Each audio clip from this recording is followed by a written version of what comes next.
Alright, we are now recording. Just sitting here, waiting for Sean Wright to show up.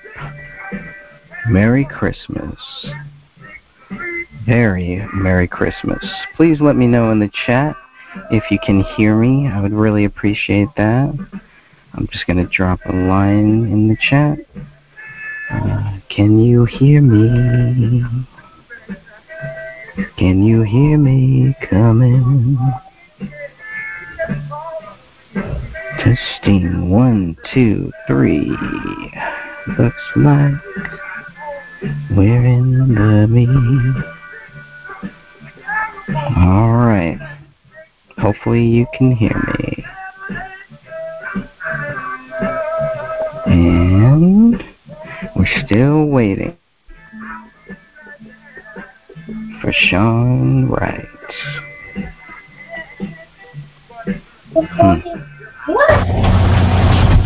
Should be interesting. I'm not sure if he'll show up. We got somebody on the line here.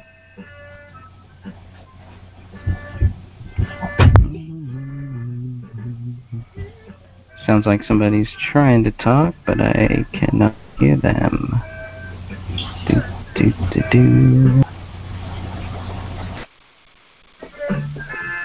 Alright. Let's make sure this is working. Sounds like just got one person here.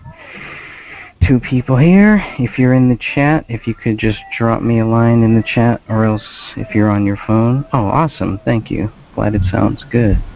Alright, I'm going to kill this background noise. That might be, wonder if this sounds any better. So it's just me rocking out to some old tunes here, getting ready for Christmas. The recording has begun. Anyone is free to talk if they want to right now while we wait here. And I'm ready to go. Kind of looks like, Jane, kind of looks like you're trying to say something. I'm wondering why I'm not able to hear you. Need to adjust here. Get this figured out. Just all depends. Maybe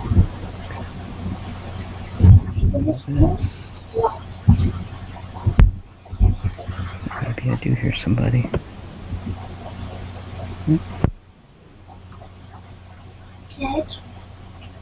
See if there's anyone else there. I think I can barely hear you. If there's any way you can pump up your audio, that would probably help.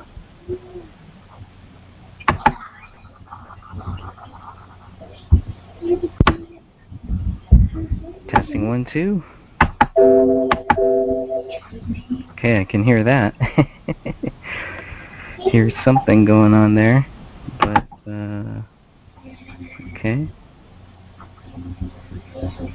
I'm gonna keep your mic on for now in case you want to talk.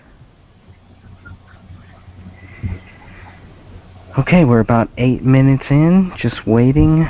Our moderator should be here soon, and we'll give Sean Wright some time to join in. If he doesn't want to, that's fine. So, hey Jane, thanks for joining. I don't know if you can hear me. Well, you said you can.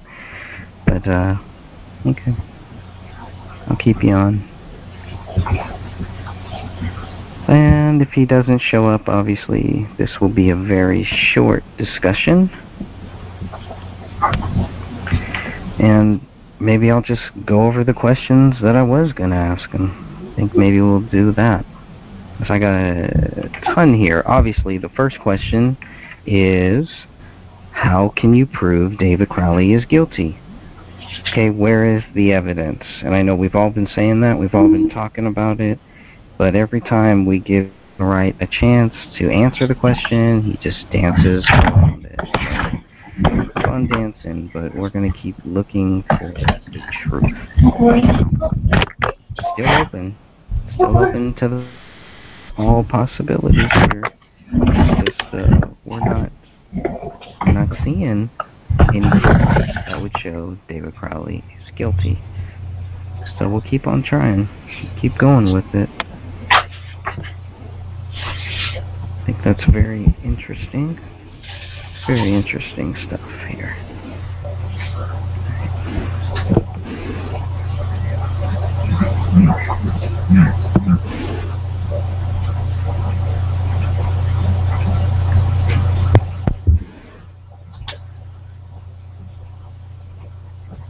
Okay.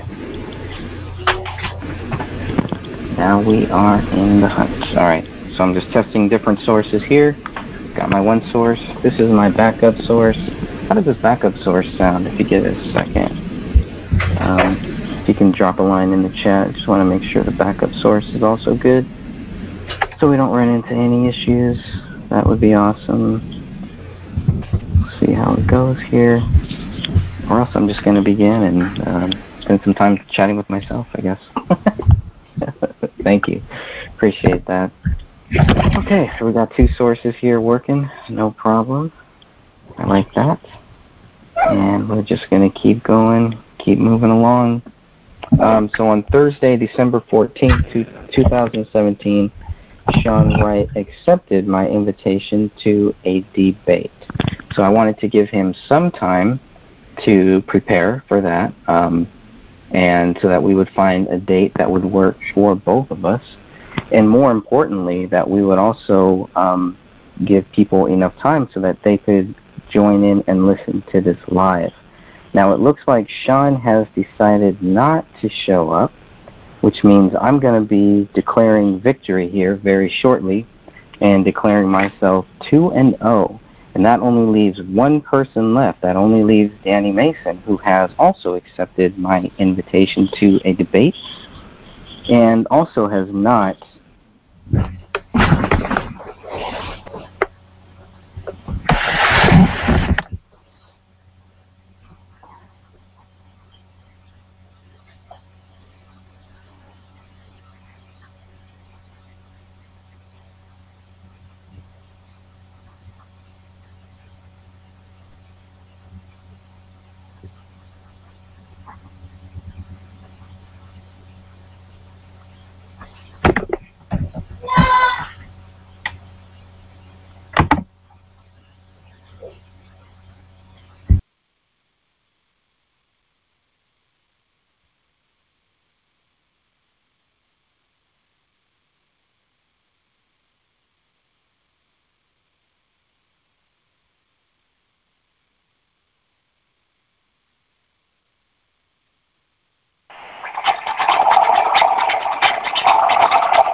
Hello.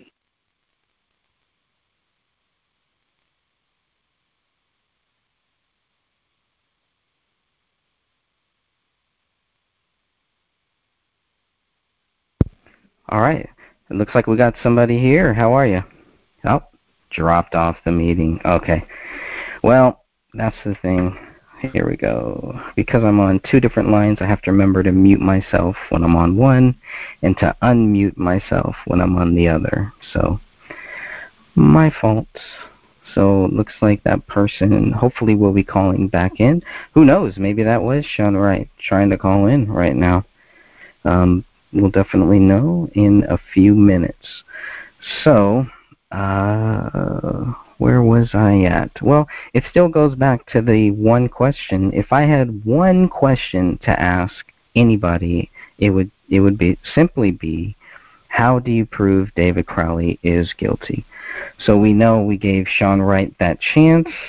He chose to just throw out a bunch of cuss words and write a bunch of nonsensical things and just spout some very weird, very strange things. So I found that very, very odd that he would do that. But still, I said that I was going to be here, and I'm here. So I'm hoping Sean Wright will show up too. Who do we have here? This is moderator Eric Spitfire Wilkinson. Hey, what's up, Eric? How are you? Doing well. How about yourselves? Life is good, man. How's my audio? It's okay? Audio is coming through crystal clear. Okay. Let's see. Is Sean present also? Yeah, we have one other person here. We have Justice Jane here. We're just waiting for Sean Wright to see if he's going to actually show up or not. Okay, and who else is there, Jane? Yeah. Excellent. Hi, Jane. I think Jane she might have muted herself for a few. Oh, she's back. I'm unmuted. Okay. What's up, Jane? Good. Just waiting for the action. Yeah, me too. I thought it was going to be, I thought he was going to be here.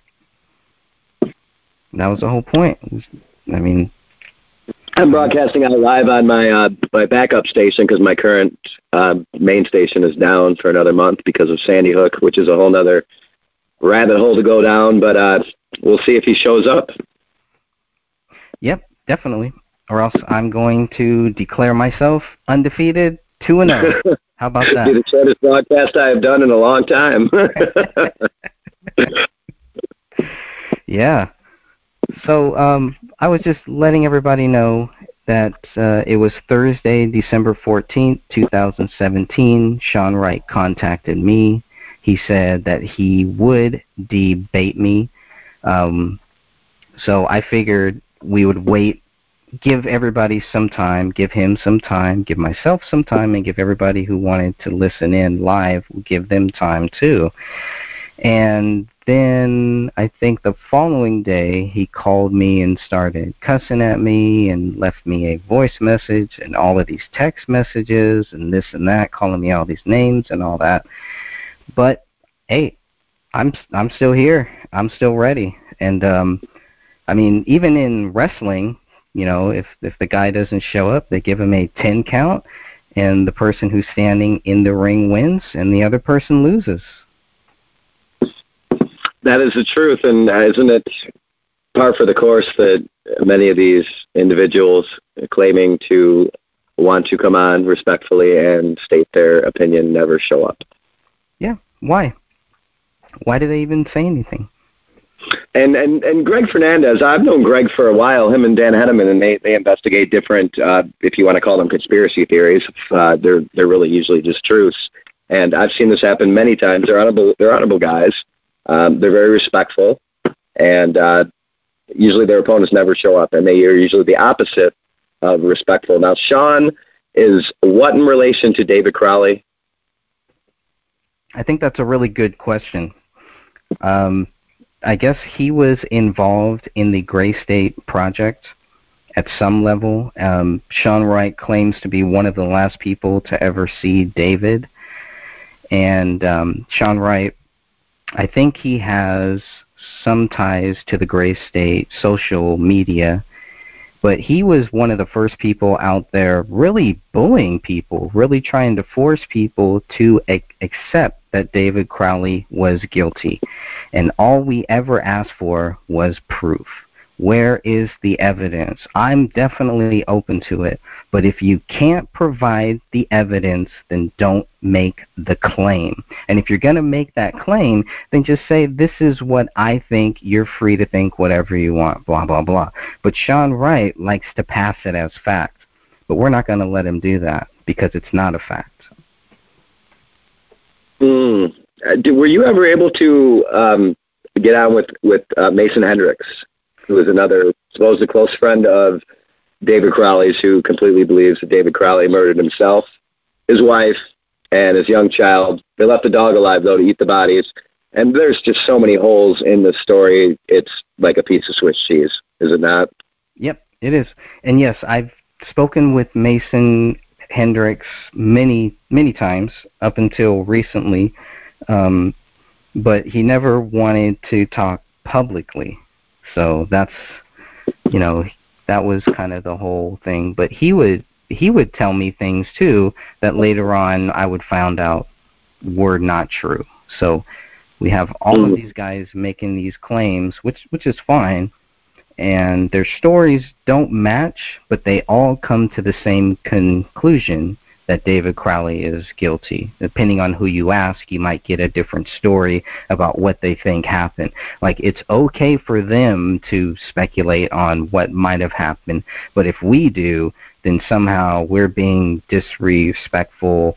We're attacking the families. I can't tell you how many times Sean Wright has, claimed that we've gone after David's family and blah, blah, blah, and done all of this stuff, which is kind of strange because I kind of think that's what Sean Wright has done. He's gone after a lot of people who still have questions and who are still open to the possibility that maybe David Crowley is not guilty. And hey, maybe David Crowley is, but there's no evidence.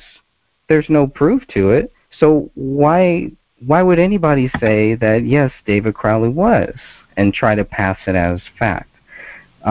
Mason Hendricks, I would say, even though I disagree with him, he disagrees with me, we were able to talk as human beings. We were able to talk as real people. So that's the big difference between chatting with somebody like Mason Hendricks and then somebody like Sean Wright. Now, Mason Hendricks would still throw in those jabs. He'd still do his little jab, but he never cussed. He never, I don't know. It was just like day and night with those two guys. And they're very close. They're very close friends. So that's a whole nother thing. I think our moderator has dropped off, but hopefully he'll get back up there. And I don't know, Jane, what do you think? Should I just go through these questions? I mean, I'm sure Sean is going to listen to this later on. I think you should go through the questions, and then if anybody in the Justice page wants to chime in, they can either call in or put a comment later. Sounds good to me. Okay, so obviously, question number 1, what convinced you David was guilty? And I guess this is where Sean would start cussing and calling everybody names and attacking people, blah, blah, blah. And he would never have a direct answer. The only answer that I ever got from Sean Wright is, I know the evidence, but I can't share it, or I'll share it when I can. Well, here we are, 2 years later, 3 years later, and nobody can still share this, nobody can still prove it. They've done all of this effort to, but I don't think it's working. So that would be the first question.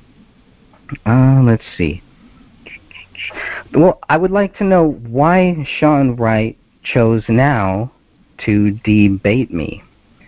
What is so special now when he's had the opportunity for a year, 2 years to debate me, and he never did? What is so special now? I would also like to know who else Sean Wright has contacted. Sean Wright, who else have you contacted and tried to intimidate and tried to convince people that your way is right, and if there was a revolution, or if David Crowley was guilty, that you would start a revolution? Let me tell you something. Sean Wright is not going to start a revolution. Sean Wright, I don't know if he understands what a revolution is, and but hey, if Sean Wright is a part of a revolution, that's not something I want to be a part of, definitely. Because if he is going to be so quick to just spread that theory that one of his friends is dead and not provide any facts or anything, well, that's not somebody that I would want next to me side by side during a revolution. Definitely not. Everybody should be innocent until proven guilty. That's the way this should work. And Sean knows that. Sean knows better. Definitely knows better. Eric, are you back? I am. I dropped off there for a second. That's okay. We were just saying, hey, we might as well just go through some of these questions that I intended on asking Sean Wright. I know he's going to hear this, and I know he's going to want to answer those questions, so why not just ask him now? And if he can't be here, hey, now he has time to answer those questions, and if he wants to come back and actually answer those questions live, not try to contact people privately and cuss at them and say all this stuff about you're going to come by people's house and do all these things and blah, blah, blah. You know, why don't we just have a civil talk here, a civil debate, and just say, okay, you know what, I'm right, and this is why. So I'm going to have to label him as Sean wrong, and I think I'm going to take on his name as Greg right, because I believe that I'm right, and I believe Sean is wrong, because Sean cannot prove that David Crowley is guilty. I think I'm going to rename his last name. Sean wrong. And I'm getting messages that the audio is out, so I think now is the first point which we're actually going to have audio going on. So many strange things happen when you broadcast. So for people just tuning in, it looks like the debate partner has decided not to show up. Could you give us a brief synopsis, Greg Fernandez, of what this debate was going to be about tonight, why there is a debate, and why the people who you challenge to debates constantly never show up? Well, this was simply to prove David Crowley was guilty. That's what Sean Wright was going to do here. Now, maybe because he can't prove it, maybe that's why he decided not to show up. But he was given time. He was given plenty of time to show up here tonight. It doesn't take much. You can call from just about any place. So that's why I think he did not show up, because he knows that he would be Sean wrong, and he would not be able to prove that David Crowley is guilty. So for him, it's better just to not show up. Maybe he's smarter than I thought. Now, I think the reason why they don't show up, I think the reason why these people will not show up is because it's not going to make them look good. It's actually going to raise more questions. They don't want any more questions raised. They want to move on. They want to take David Crowley's project and make money off of it. Even though they think that he's guilty, they still want to make money. They still want to go forward with a project created by somebody that they think killed their wife, killed their daughter, and then killed themselves. It is ridiculous. I mean, you can make this stuff up, because a lot of this stuff, I believe, is actually made up. It's all theory. It's all fear. It's all meant to distract.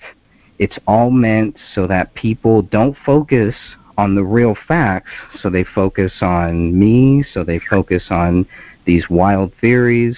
They might even be some of the people that are putting those wild theories out there, so that they can later try to discredit them. But now, is Amy still on with us, by the way, Greg? Jane is here. Jane. Amy, Jane. One of those common names. Eric's another one. Greg's another one. Could Jane or Greg, could either of you just give maybe somebody who's tuning in just to learn about what exactly we are talking about, how this began, and how we have gotten to this point right now?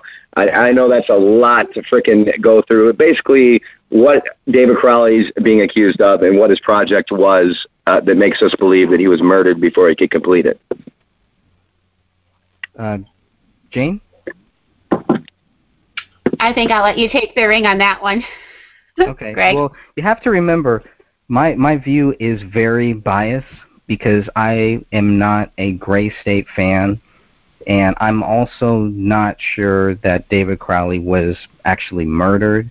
I'm not coming to any theory, but here is what the cop said. What the cop said is that David Crowley, who was making a film, a anti-government film called Gray State, they said that David Crowley snapped.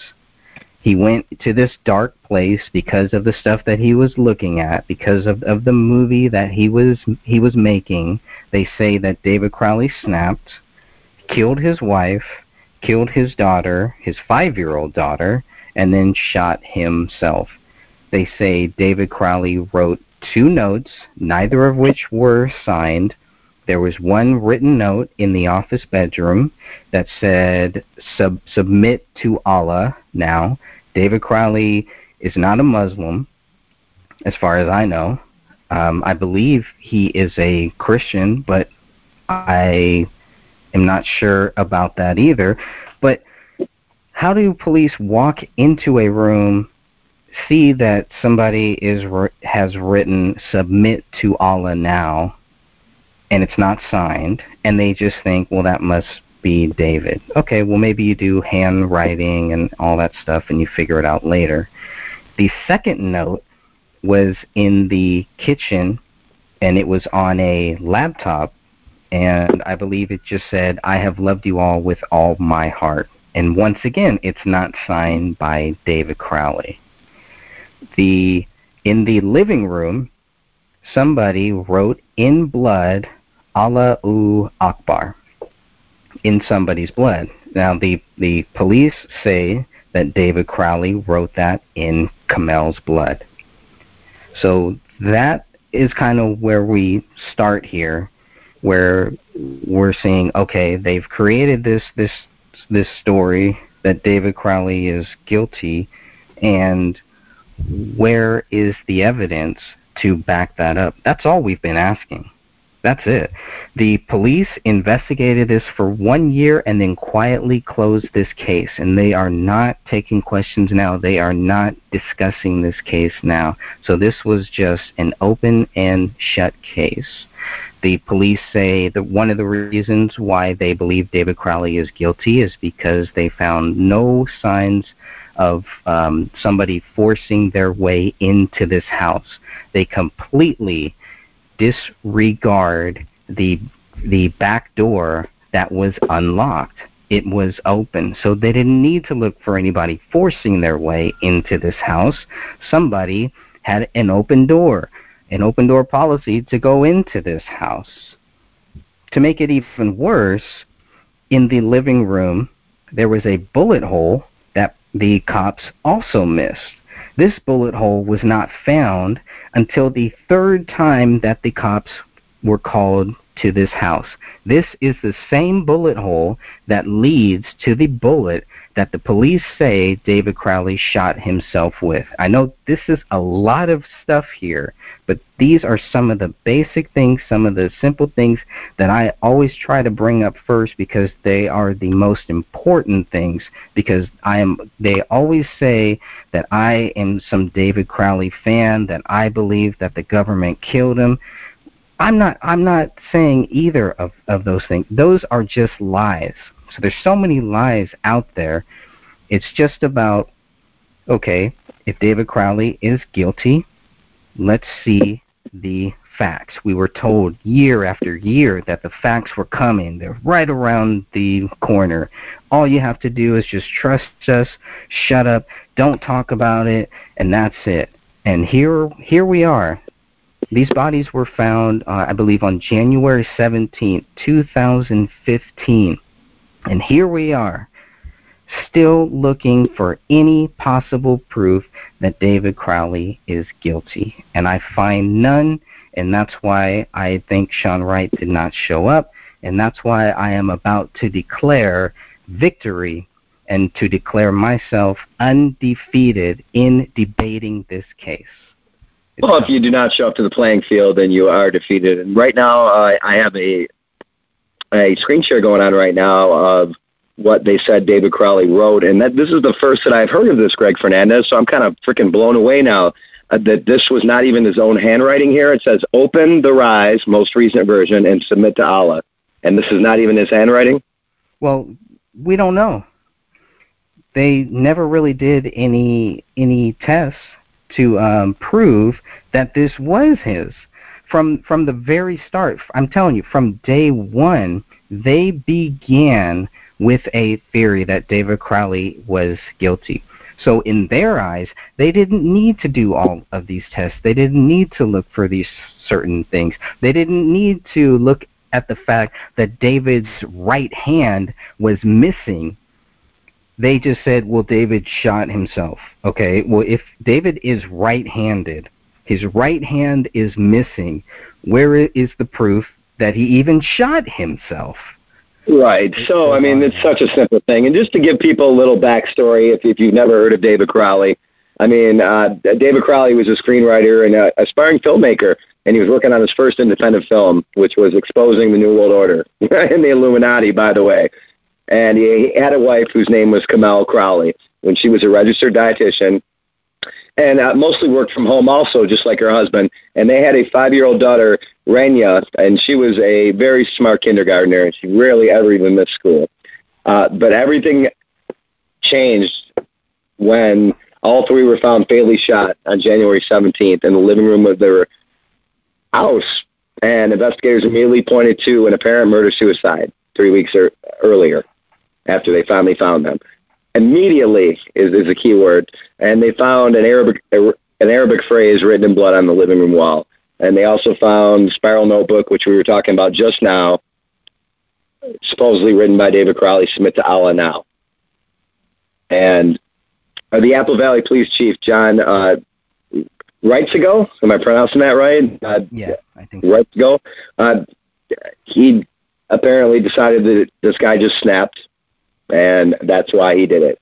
Now, as we're revisiting this year after year now, Greg, we're finding that this is a bunch of BS, and nothing points to this being what they said it was.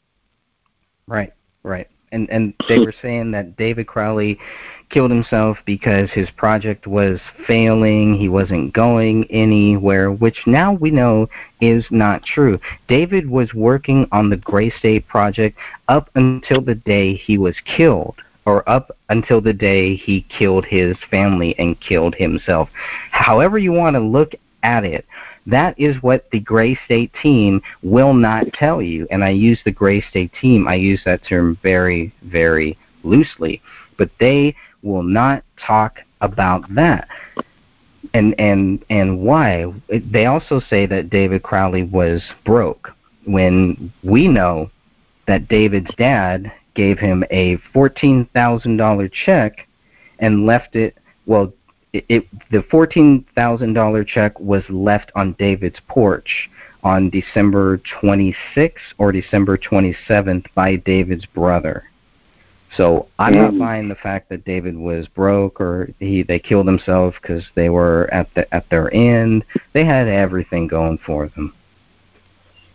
Do you suspect that some of his friends, now David Crowley, to bring the backstory, David Crowley is a veteran, and he had served in some overseas wars, and they were claiming PTSD also as part of this, but he was a fringe, supposed lunatic guy who snapped. And that's what they want to portray to everyone. And a lot of people swallow it wholeheartedly without even looking at any of the evidence. Now, over the years, Greg and I have done several shows along with Dan Edelman, and we have done analysis of the crime scene, and we have found so many anomalies, so many things that make no sense. And in addition to earlier, the audio, I guess, wasn't working, but I saw some new photos that you presented, I think about, 3 weeks ago or so, and it showed a big bag of dog food. Now, the dog knows what bag his food comes in. I have 2 pooches. They know where their food is, and they'll freaking knock it over and try to even gnaw into it if they're hungry enough.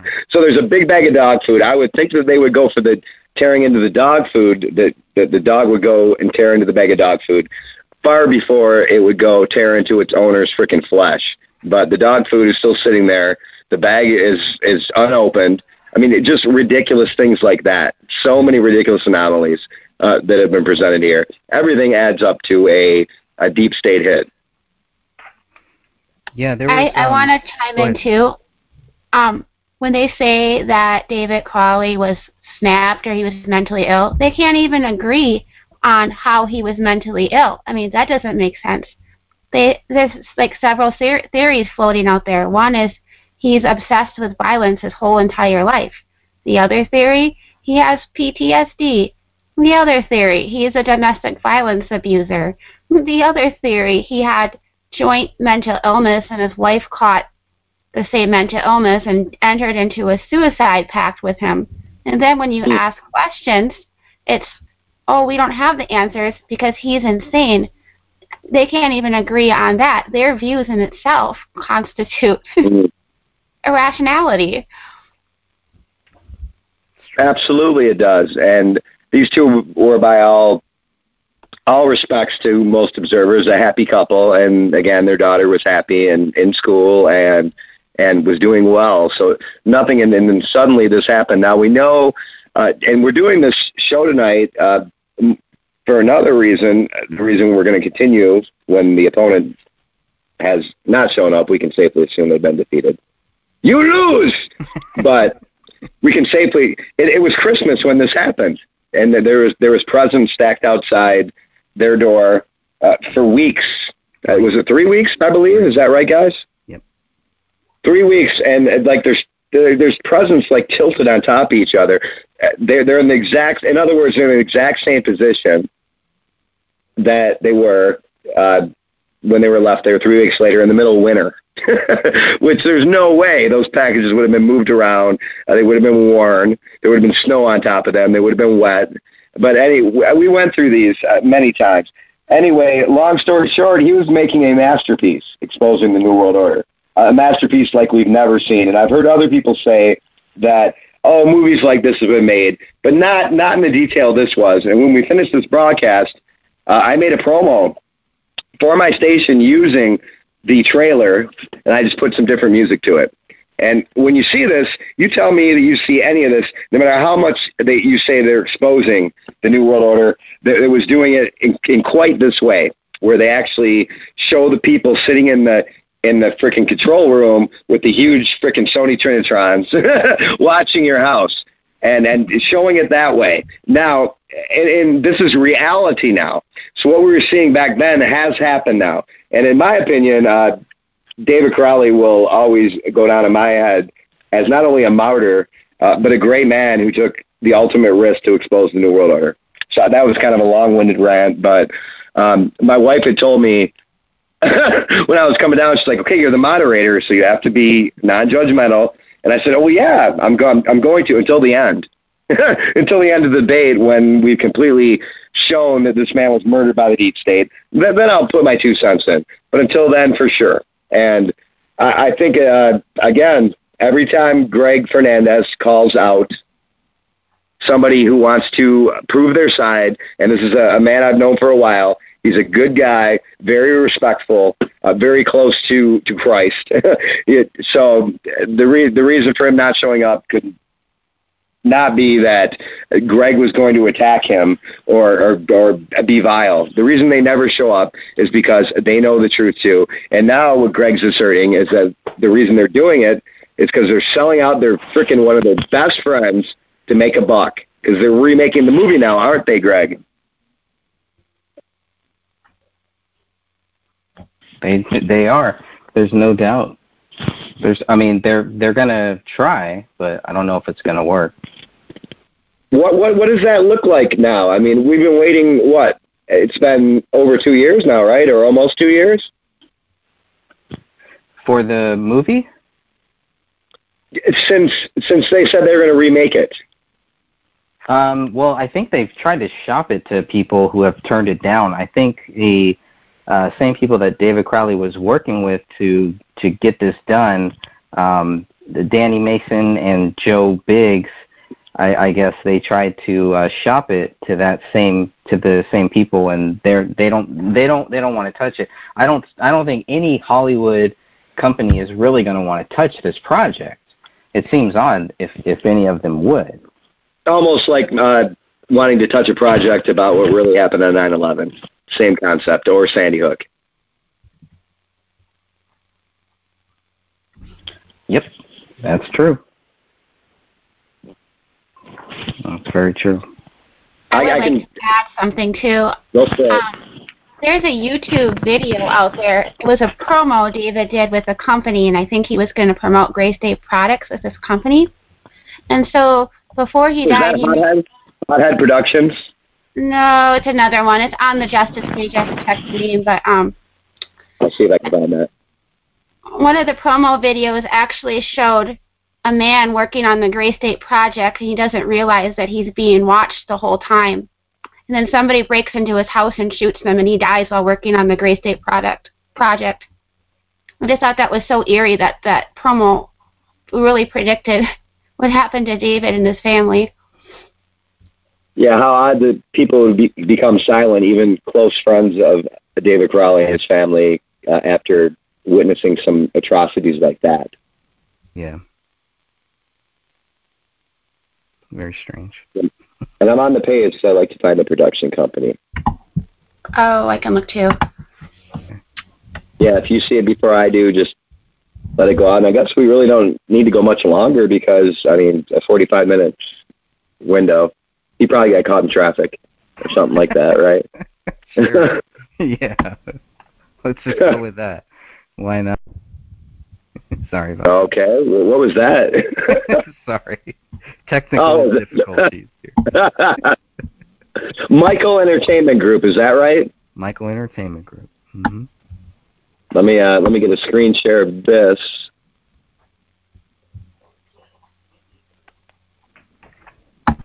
Just amazing after I've thought that we have delved into every aspect of how this is completely portrayed differently by friends and family, even the family, the way we see it after investigating it. Let's get a screenshot of this. There's so many layers to it. But we're still left with the same basic things. We either have people who, another big thing is when this movie came out, when this new documentary came out called A Gray State, a lot of the things that were written about that film always tried to show David, or tried to call David, a part of the alt-right. And it's like, I don't know when that term first came out, but I don't know if I would necessarily call David any alt-right. And even the director of that film also says that David was not a part of the alt-right. So where did this alt-right thing come from? We see a lot of that with social justice warriors too, and that's one of those trigger words. I'm waiting to find out. They have to disclose everything 30 years, the government does, 30 years afterwards. They have to disclose everything. That's why we found out about JFK. But the word extreme right, we hear that a lot now, rather than alt-right. And alt and extreme, they both conjure up memories of Nazis and Hitler. That's extreme right. The alt-right. These are trigger words that make people think negatively, and they do it on purpose. I just wish, on a different note, that President Trump would frickin' repeal the Smith-Mundt Act. And if you do not know what the Smith-Mundt Act is, reinstate the Smith-Mundt Act, because it was repealed a long time ago, and that gives the media the right to not tell you the truth, to broadcast propaganda. Really? And it was, the Smith-Mundt Act, yes. I think it was 1967. So the media is allowed to tell you lies, and I would love to see if our president wants to really impress some of us that know the truth about things. And after re-signing the NDAA, we'll talk about that on another show, but the Smith-Mundt Act, I believe it was 1967, was put into place that the alternative, not the alternative media, but the mainstream media can broadcast propaganda whenever they want. They can lie. They don't have to tell the truth. Wow. And I would love to see Trump put it back into place, because it was repealed a long time ago. Anyway. Yeah, I think the Gray State team would actually like that. That might hurt them if they ever if they want to keep moving forward with their own crap. Right. I do have some more questions, I guess, that I had asked. Yeah, you start the questions before I lost you. I think, we've kind of been in and out on these questions. I mean, obviously, there's really only one question here. Sean Wright, prove David Crowley is guilty or admit defeat. That's it. That's the main one.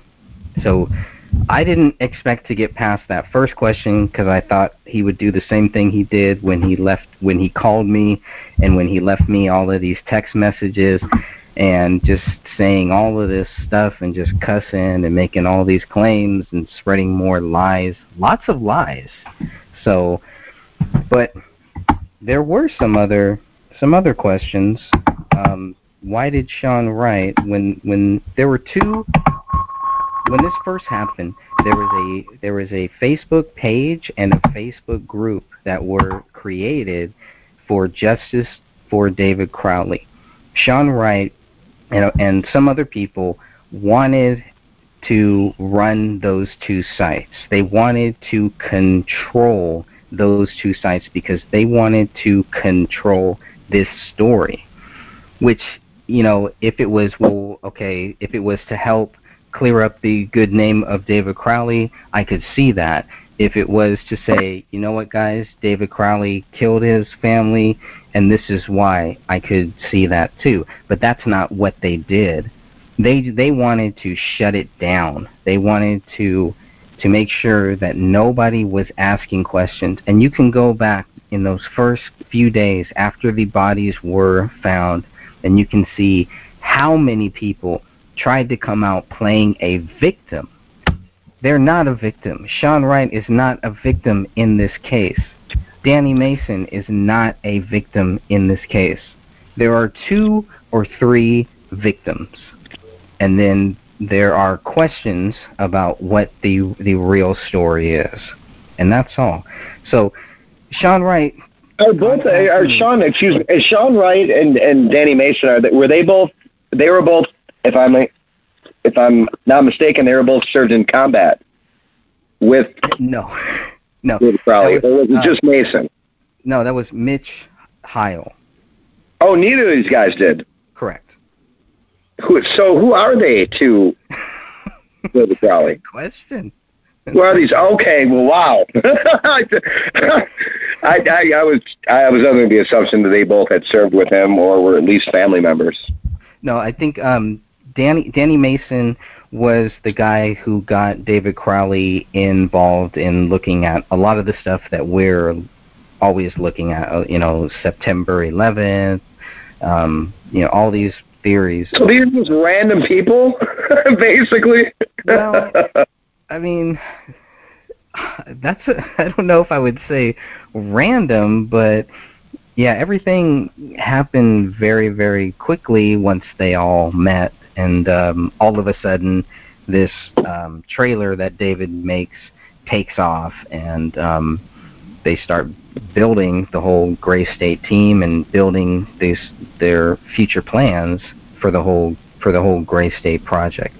So Danny Mason is almost like a co-creator of the Gray State, even though... Right. Refresh my memory, Greg. There were people that served with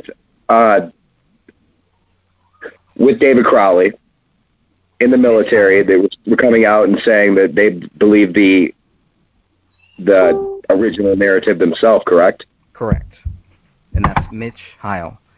Yes. Mitch Heil, that's the name. Yeah. So he also thinks that David Crowley is guilty, that we're all crazy for just asking questions and blah, blah, blah. And these are actual people that were very close with him. When you served together in a foreign war, was he in Iraq, Afghanistan? I think he had a couple tours, didn't he, over there in the Middle East? Yeah, I think David served in both of those. So, and I think right. So when you become very close, you become like brothers with these people. And again, you get scared when you see somebody being, what we believe, in our opinion, murdered in cold blood, including their young daughter. You might shut up too. Might go for the other team too. That's true. Now, David and Mitch knew each other before they joined the service too, so they knew each other, I think, in high school. I guess the bottom line is that they're providing no proof that this went down according to the original narrative. That's right. And we're seeing all the telltale signs of a false flag. And people out there, again, learn your terms or you'll do a great disservice to truth seekers. Learn that a false flag is when people actually die, 9/11, and a hoax is when nobody died, Sandy Hook. There it is. It's very important to use those. You know, Dane Wigington's been out there kicking ass about geoengineering, and he urges everybody to stop using chemtrails. I still like the word chemtrails because there's chemicals in the sky and they're trails. They're chemtrails, but he says if you're trying to wake somebody up and you try to search the word chemtrails, you know, the first 1,000 hits you'll get are disproving it. So use the word geoengineering, and then you'll get the right information. Well, I mean, truth lives. This so. was not a hoax, though. This was a false flag. Yeah. Once people, I mean, I don't care what you call it. You can call it cloud seeding, all that stuff. But whatever gets them thinking about it, and really, even those people that might go and look up chemtrails and be like, okay, this is all fake. Once you say, well, you know what, you thought that was fake. But have you looked up this? But have you looked up cloud seeding? Have you looked up the weather modification programs? Then it starts changing their mind too. So that's kind of how I was with David Crowley's thing. I started with guessing that David Crowley was guilty, and now I'm having a very hard time finding any evidence that he is guilty. And I noticed in the survey that you had, you can check yes, no, or unsure, and you yourself even checked unsure. Sure, that's right. Unsure. Yeah. And none of us are 100% sure. Right. That that we're right, but the evidence points towards if this was presented in a court of law, we would win, and the people that we subpoenaed as witnesses would not show up, as you're seeing tonight. I mean, simple as that. Just it's bad.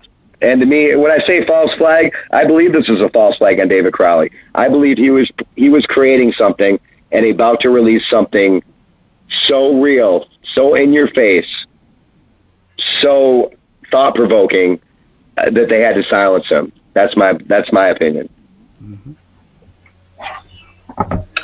I think, too, when you look at Danny Mason's background and how he really was masterminding this film before he met David, and it was going to contain some kind of spiritual or mind control elements, he's kind of rambling. You get that sense. So you kind of almost get the impression that when Danny met David that he wanted to create a film, but it was going to be a controlled film and a controlled message. And maybe it was going to be propaganda. But David broke away from his control. David started doing things on his own. And then it was like, oh, shit, the rabbit got out of the hat. We got to contain this thing. This guy is about to blow the lid. What an excellent point, Jane. That was a great point. Yeah. It sums it up right there. Well, we're almost an hour now. I would say we've probably given Sean wrong ample time to show up and state his case. Does that mean I win? You win. You would be declared victor by just about anybody who is not. Well, you know what? These days, nobody's supposed to win. Everybody gets a medal. There are no winners. So you did. Oh, just ridiculous. Yes, 100%. You were declared the victor. Sean Wright, you better go back and create another sock puppet account. That's probably not even your real name. And come back as somebody else and grow some balls to show up to debate, to prove your position, because you have failed utterly. Fail. Yeah, and it was simple. It was simple. He contacted me. You have to remember, he contacted me after these deaths.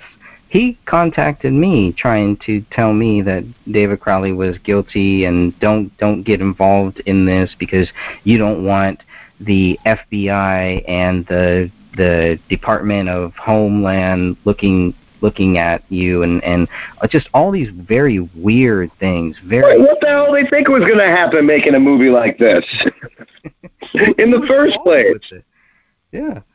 So how is he open to all of these theories that happen with all these other people, but he's not open to one of those same theories that happens with one of his close friends? How is that possible?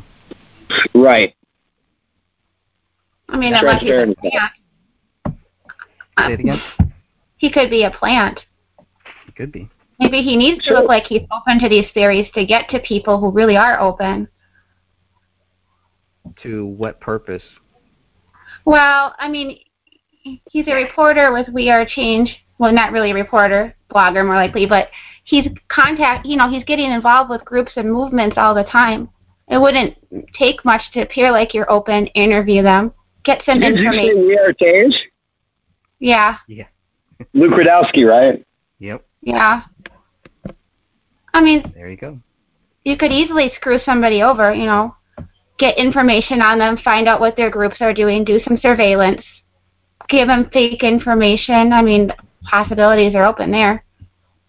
Mm-hmm. Yeah, there was always questions about Sean Wright. Even before this whole David Crowley thing happened, I was, and I don't know if it's true, but I'll just say there were definitely questions, and that's why I think for anybody who is looking at this case, anybody who is listening to this now, go watch a video with Sean Wright in it. Tell me what type of feeling you get. Tell me what type of vibes you get from this person, because from the very start, red flags. That's all I kept seeing. Red flags here, red flags there, because it wasn't about truth. Now, we are three people here talking. We all have different views about this case. We probably all have different views about many different topics, but we can all sit here and have a nice talk, and we can agree to disagree. We don't have to yell. We can just say, we think this, blah, blah, blah, and we're not going after the other person. Sean Wright is different. He tries to go after people. He tries to twist the truth. He tries to twist the facts. His problem is that it's not working. It's not working. People aren't buying it. People are not as stupid as he might think they really are. I think people see through this. Well, and I think too, when Sean Wright got involved, he had several legal problems, and he was desperate for money. I mean, that's a recipe for disaster there. Wouldn't take much to, make his problems go away. What wouldn't he do? Another excellent point. Yeah, and that goes to the Facebook post that after David died was taken down. There was a Facebook post from December 9th, 2014, where Sean Wright talks about David. Sean Wright is trying to make sure David doesn't put his tax stuff into the documentary that David is making. And David says, you don't have to worry about that. Your tax stuff is not there. Well, Sean Wright did end up having some tax problems because he didn't pay his taxes.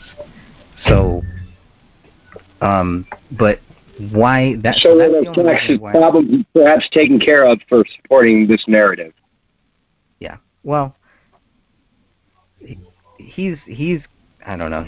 There's just a lot of strange stuff like that. But I would like to know why that December 9th, 2014 post was taken down after David died.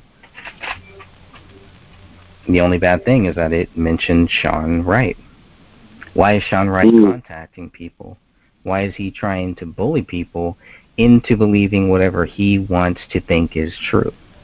Well, when is this movie going to be released by the co-producers? Is a big question. It's been like 2 years now, hasn't it? Yeah, and they won't touch it. So nobody will touch it. Nobody will touch it, and they shouldn't. I mean, only if David is not guilty, then I could see somebody touching it. So that's why it's like, well, wait a minute. How are we going to say David is guilty when there is no proof? I guess I would have to go with the theory that David is not guilty until somebody can actually prove it. And that's what I was hoping Sean Wright would do here. I've had a debate with Judy Prochnow, who lived next door to Let's talk about Judy Prochnow. Yeah, so she also thinks that David Crowley is guilty. I spent 3 hours talking with her just to basically find out that she didn't know much more than any of us did. She only knew what people told her, and she was living right next door to David. She didn't talk with David more than maybe once, twice. She did not know him, but yet she came out trying to act like she did. Everything she was saying is second-hand information. It was not, the only thing from her that was first-hand was what she saw when she went over there and looked in the window of David Crowley's house. That's it. Now, I would say about Judy, she was probably one of the first people that was interviewed on the news about the case, because she was the neighbor, and she discovered the bodies. So her face is on the news, right? Now we're finding out that Eric Nelson, within a couple of days after the death of the family was announced, meaning Eric saw these news things most likely, was contacting friends, family, anybody close to David and planning his documentary. So he's spinning his narrative from the beginning, which would make sense why Sean is trying to shut everybody up and silence them, because they're creating a story. And it would also make sense that if somebody like Sean or Eric or somebody else saw Judy in the news, got a hold of her early on. I mean, she's really effective. She discovered the body, she's the neighbor. She says something, a lot of people are going to believe her. Somebody could have got a hold of her right away. Slipped her a cool $20,000 to support the narrative. That's a good right in time for the holidays. Yeah, because she was nice to me. I thought we had a really good talk. So, and that was another person I was able to sit there for 3 hours with. We could disagree on just about everything and just let the people decide whatever they thought was true. I don't think Sean Wright knows how to do that. I think for him it's either my way or it's nothing, or there's something wrong with you. And it's like, well, you know what? This isn't about me. This isn't about you. This is about one simple question that you can't ask. And that's why you lose. That's why you continually lose, because you're holding on to something that is not there. You're holding on to a theory, and you're trying to pass it as fact, and it's not going to happen. Even more so, this is about the truth. Bottom line, what really happened. That's it. I think it's interesting with Sean, too. So if Sean really was one of the last people to see David alive, it's interesting that he had this inactive Twitter account. He hadn't used it for years. And then spontaneously on December 24th, he posts a picture of a Christmas tree and then never posts again on that account. I mean, that's just, to me, is bizarre. Why do you feel the need to post a dated Twitter account showing where you are when you're one of the last people to see David alive? Another good point. Well, full of great points, Jane. Great meeting you. Do you guys want to add some more things? Or I mean, it's 10 after 10 now. He's at over an hour. He's not going to show up, I don't think.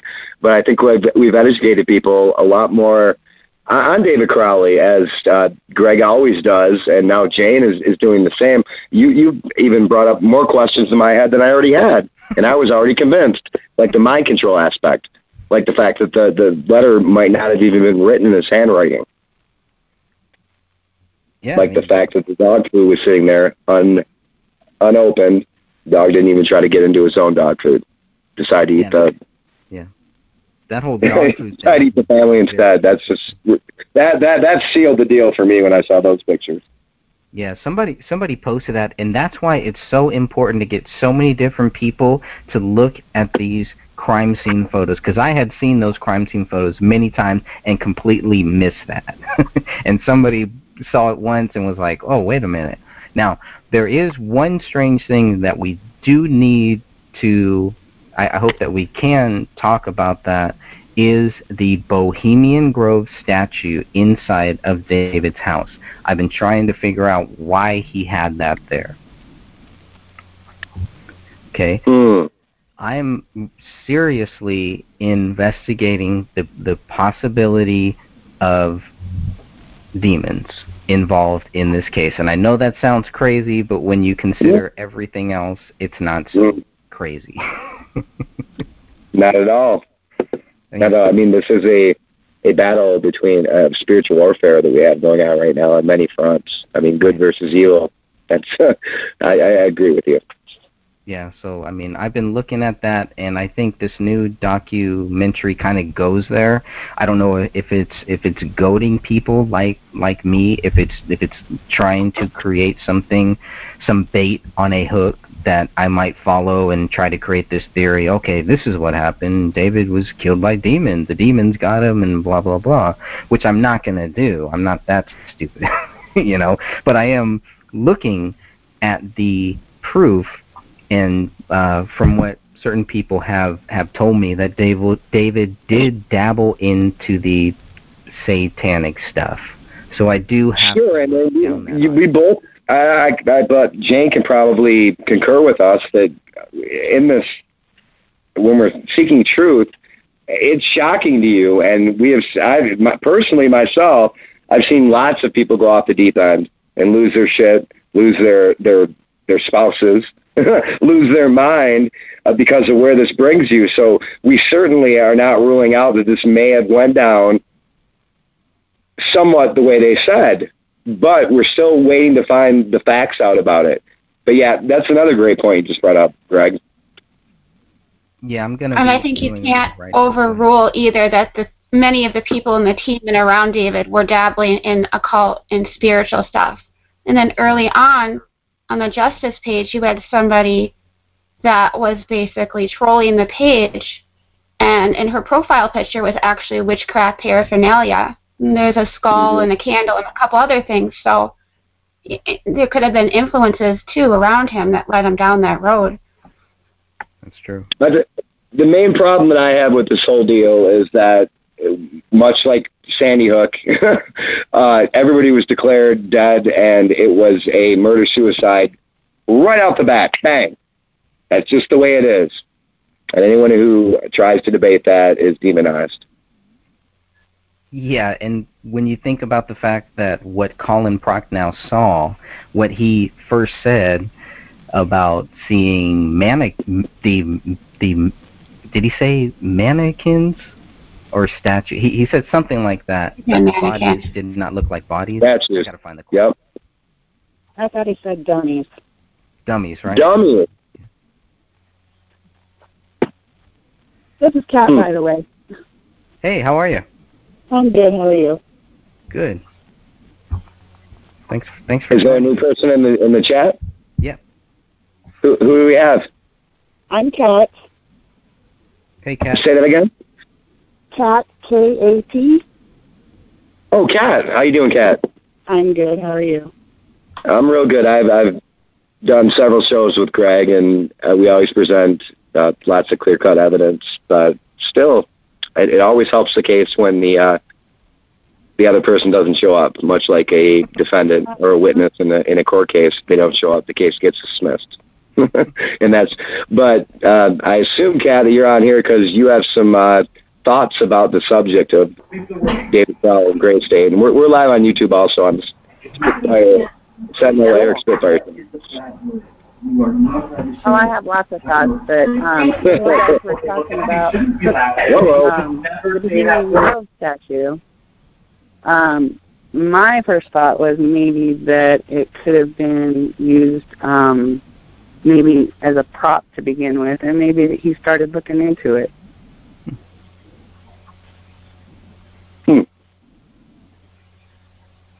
I mean, he had all kinds of things all over his house, and who knows, what he had elsewhere.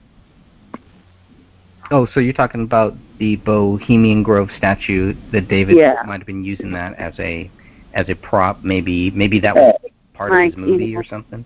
Right. Yeah. To add into the movie, like to take angle shots with the camera from afar or something, you know. I don't know. It was just an idea.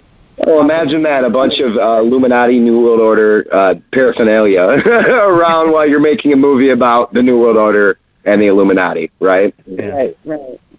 Like the House of Cards, right? Where they talk about all that. That was my first thought on it. Stuff. That would also raise questions about this whole film too, about where David was heading with it, I guess. Well, it depends on which version, I guess. We don't know what his revised version was going to include anymore. Right, so they were going to make it into a TV series. That was the last that we heard, and Dan Hannon can probably back us up on that. He's also on here too. Right. So, Kat, what's your view on this whole thing? On the whole case per se? Yeah. Well, my personal opinion is that due to the fact that David was going another route with everything, cutting those people out because he didn't trust them anymore, and they stood to lose money or status or whatever once he cut them out of it, that because of their actions and their words after his death, I think that they were involved in getting rid of him. But why? I mean, wouldn't that make them look bad? Wouldn't that make them... I mean... I don't see how it would make them look bad because look now. Yeah. It was just ruled a murder-suicide and nobody gave any thought to the production end of all of it. All they thought was, oh, the guy went crazy and killed his wife and daughter and himself. Mm-hmm. And you guys have started out with, when you came on, Kat, with about the ending of the story, and I'm screen sharing it right now. 5 days later, on January 20th, 2014, the story had completely changed.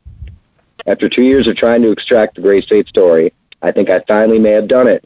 The story has completely changed. It is working beautifully, and the new outline was completed in only the last 3 days. With its new story, it will not be hard to attract funding. And then the following day, David Crowley explained he had rediscovered Gray State's ending. It's a strange experience, finally feeling genuine love for characters I've created. The most painful part of writing, the conflict for these people who are precious to me, is that I must now torture them, punish them, and drag them through the dirt to reveal their essence of form. Yesterday morning, I rediscovered Gray State's ending, and the final feeling captured was of such gentle sadness, I've been stuck in it ever since. What is he saying in this statement? When you read Death of a Dystopian, it describes how David brought the film to a script consultant. And apparently in the original Gray State, the main character died.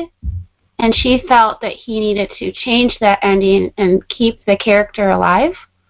It also says that there were too many characters and that the film was too detailed. So I think some of this rewriting is, his personal process, but he's also getting professional feedback on what he needed to do with the film. So he was very serious about this.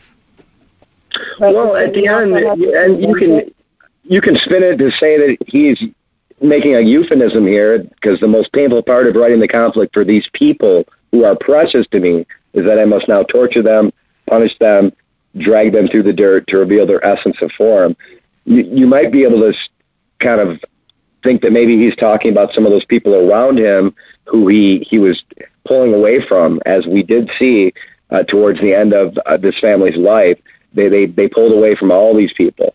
And perhaps the characters who he was speaking of may have been people that actually lived very close to him and were friends with him. Maybe he was saying it in the statement.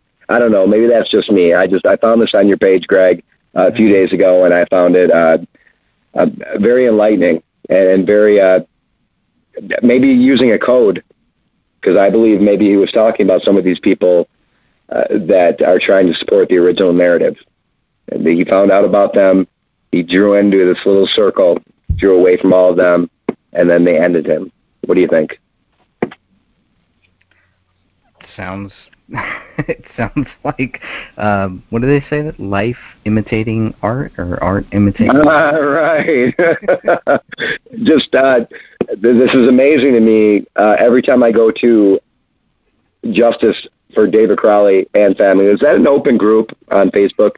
Justice for David Crowley and Family. It was created by Dan Hinnon.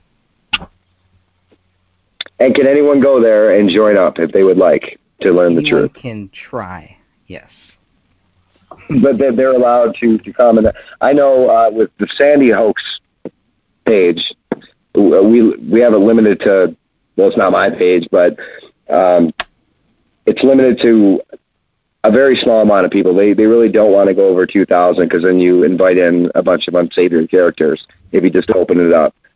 My opinion, you should have as many people on that page as possible, and then you can beat them out. But, who am I understand how that goes. On this page in particular, is anybody who just wants to seek the truth allowed to join? Yes. So I would urge everybody to come here and look at this amazing story and what's going on. And then when Greg's ready, Greg, we gave him almost an hour and a half now, didn't we? When Greg's ready to sign off, then I will play the original trailer for Gray State, and then I took it and I put some different music to it, and we'll see how that works out. Hopefully I won't get a freaking strike because of it. But Kat, you just joined us, and Sean didn't show up, but I'm sure you thought that was going to happen. That was a surprise. That was like an afterthought. I got home from work tonight, and about 25 minutes before the show, I sent a message to Greg, and I said, "Are we still on?" I was still going, because I figured he wasn't showing up. But then I thought again, I'm like, man, I've done so many shows exposing Gray State. I want to set this up. I'm going to live stream it, because it is important for people to come here and check the story out. Because the more things that we have against this deep state, the more BS, the more lies, the better. What do you think? Right.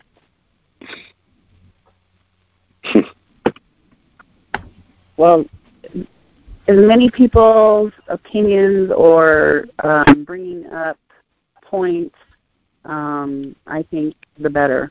The more, the better. Absolutely. Greg, do you want to keep going?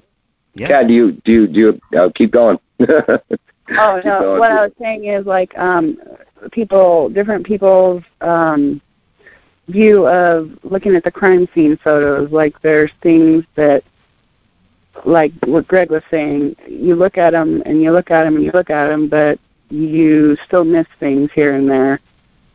And right, like the big bag of dog food that was sitting there that the dog didn't decide to chew on through the bag to get to its food. A bag of ridiculous, trying to chew through its owners.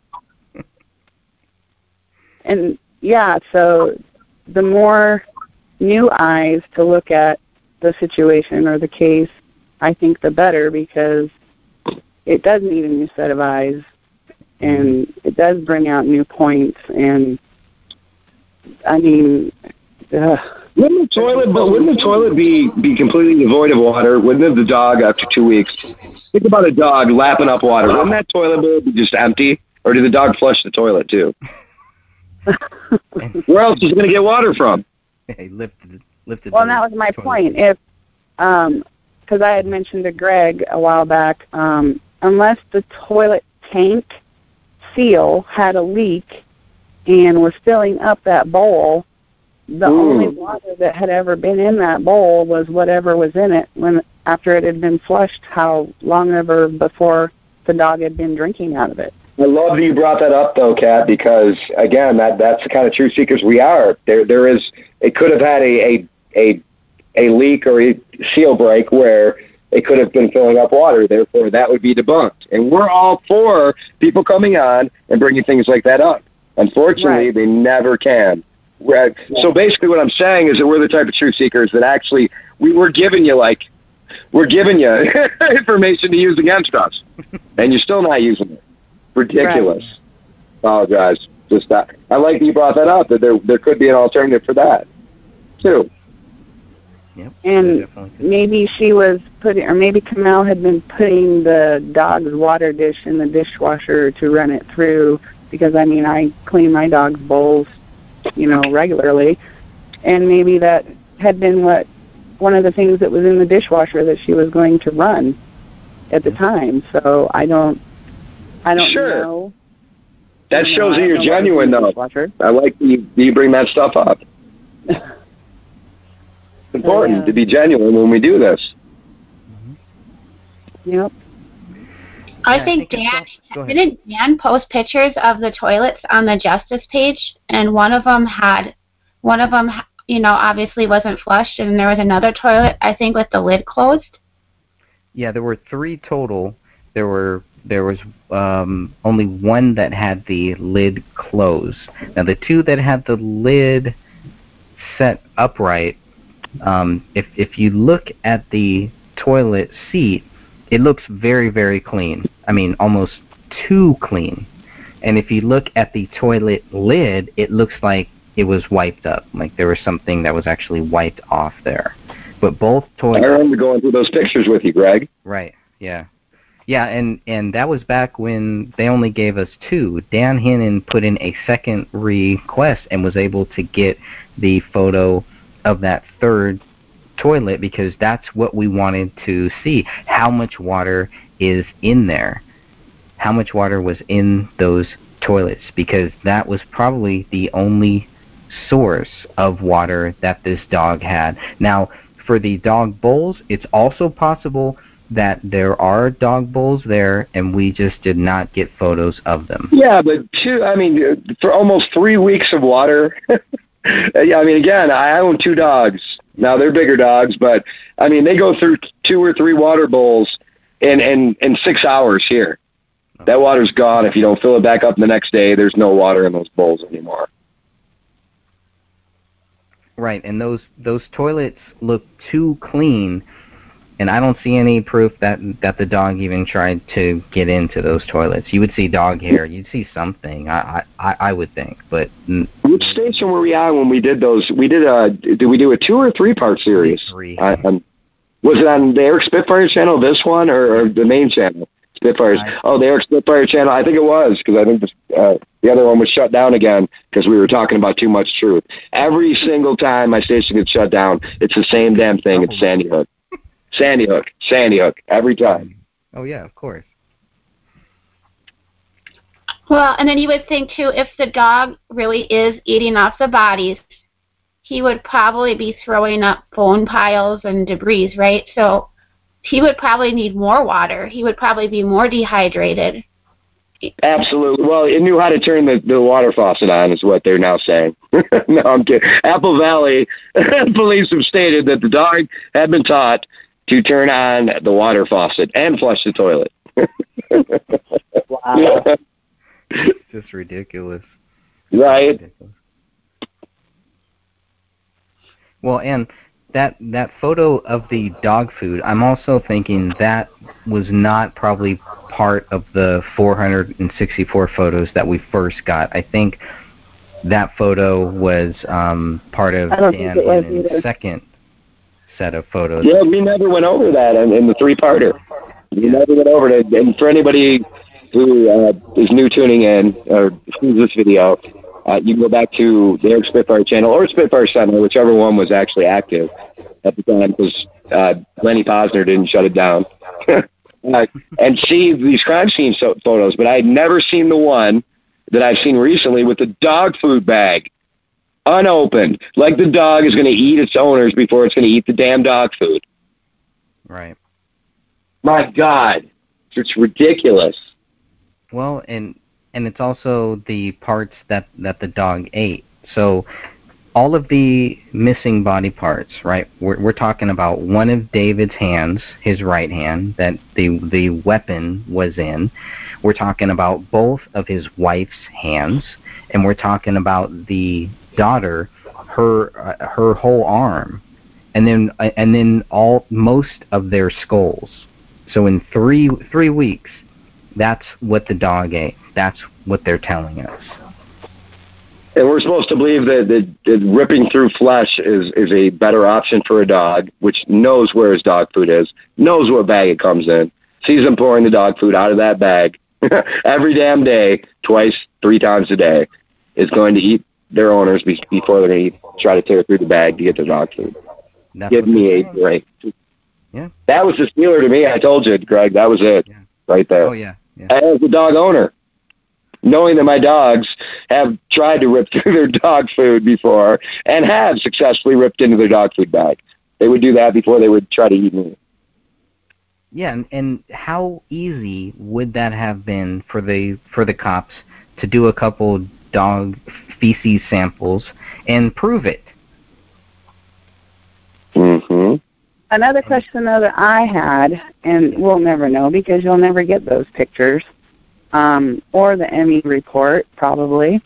But, okay, if you are shot point blank, back of the head with a .40 cal bullets, isn't it going to blow the whole front of your face away? I mean, isn't it safe to say that that's probably what happened to their faces?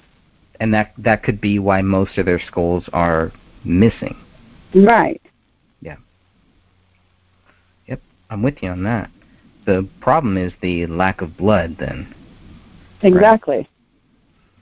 So, and if your body's still going to pump out that blood until your heart is pumping, which it's not going to all of a sudden stop the second that you get shot in the head.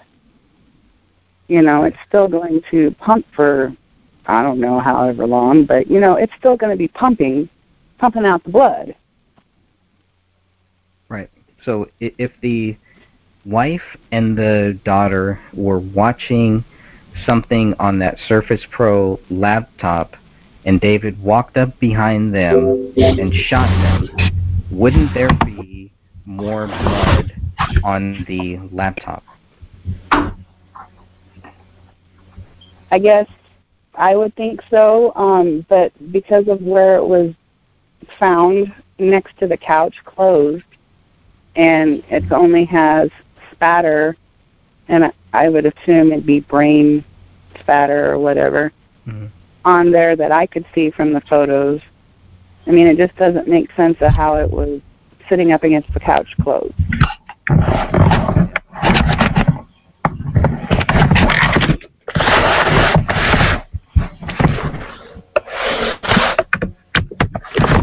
I think Dan Hennon was saying that the dog could have made it 3 to 5 days off of the water from one toilet. So I know a lot of people have had a lot of different theories about the dog, and that's one of the things that the Gray State team and the police don't really bring up. They don't bring up that dog because that dog helps us track what happened. It gives us a clear time frame of what happened when, and yet that's one of the things that they don't talk about, and that just raises a lot more questions. Right. I had told you before about that I had helped out in the animal shelter here and took care of animals, and I know that dogs that were taken away from a bad situation, or, you know, apparently this dog was scared, and so maybe he, you know, hid downstairs for a while and was scared and hiding, so he wouldn't drink as much as you would think he would drink. But then we don't know anything to this point because they never gave us anything about the dog and probably never examined the dog. And they never show up to debate us either. Right. They could tell from they could have done blood work and checked his kidney function, you know, all of those things. Because when animals are brought in from abuse and neglect situation and they're taken to the vet to be checked over, they can tell, you know, oh, this dog hasn't had, you know, proper water because his kidneys are shutting down, blah, blah, blah. We will probably never know. And the dog is very much a key to all of this. Mm. You know, his skin, his hair, you could tell if he was malnourished or things just by those things, his appearance. We don't know, you know, the picture that they show of David's brother visiting Paleo at the animal shelter or the dog pound. We don't know when that was taken for sure, how long after the dog was found in the house. You know, we don't know what the dog actually looked like. Yeah, I'm gonna guess on that, and I'm gonna say maybe a week after. Again, So, I'm just guessing. Right, and so dogs that have been starved, it only takes a few days of feeding them a certain amount at a time on a certain schedule for them to start looking better even after a week. Interesting. Okay. Now, if the dog was eating flesh and, you know, eating blood and all that, wouldn't that be stained on the dog's face? So the police could be able to quickly determine that the dog had eaten these bodies. Well, I would think it wouldn't be stained like a stain in our clothes, because my dogs have gotten into things, and I've given them fresh meat bones and such, and when they have gotten it on, you know, their face and their paws, they lick it clean and they're done. So depending on how long after the last time that he was eating the flesh or bones, from the time they found him, he could have cleaned himself up. Interesting. Okay. That's very good to know. That was one of my bigger questions. Okay. And looking at the feces pictures and that are posted, I mean, I blew them up and was looking for bone fragments or stuff like that. And, I mean, you're going to see it. And he was a small dog. I have labs, so my dogs are different. They have bigger piles of feces, but you can see, you know, whether there's hair or bone or stuffing from the stuffed animal that he tore up, you know, that type of stuff. You can see that in there, but I didn't see any in the pictures where it showed the dog feces. At least not on the surface when you're looking at it. Another great point.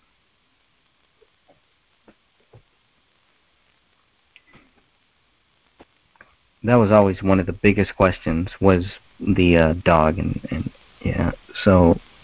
And unfortunately, I'm sure that dog seen horrible things, but we'll never know.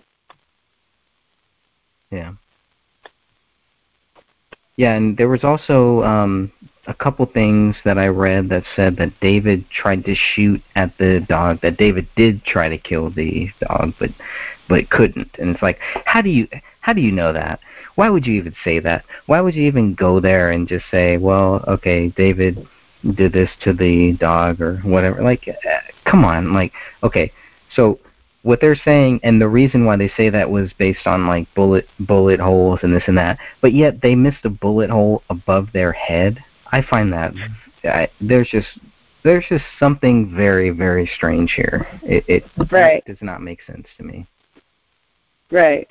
It's very clear that when the cops were there on that day, that they looked down because they took several photos of a bullet that was lodged into the basement wall. Yet they did not look up in the living room and see a bullet hole right above their heads in the living room ceiling. That is impossible. I just find that impossible. And for anybody who thinks that David Crowley is guilty, I have to ask you, how do you account for that?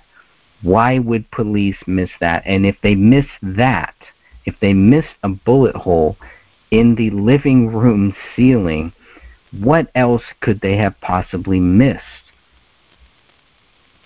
Right, because when I was looking at them and I noticed that they took several angle pictures of all the different areas with all the different types of blood spatter on them. Mm-hmm. Okay, why would you not look above you to see if there was any on the ceiling? If you did, you would have known that bullet hole was there. Right. And if that's the bullet hole that led to the bullet that David Crowley shot himself with, well then why were they starting with the theory that David Crowley killed himself when they didn't even know about this bullet hole that led to the bullet that David Crowley killed himself with? Now, exactly. The important thing about that bullet hole is the trajectory, because I'm still trying to work out where that, where it entered into the ceiling. There's still some questions that I have there, which is why it's great to have so many people looking at this, and not looking at this to help me prove anything or to be on my side, because I don't have any side. And I think most people that are looking at this don't really have any side. But people like Sean Wright try to get us to choose some side. They try to get us to think, well, you have to have some type of a theory. But it's like, no, we don't have to have any theory. We have the questions. You don't have the answers.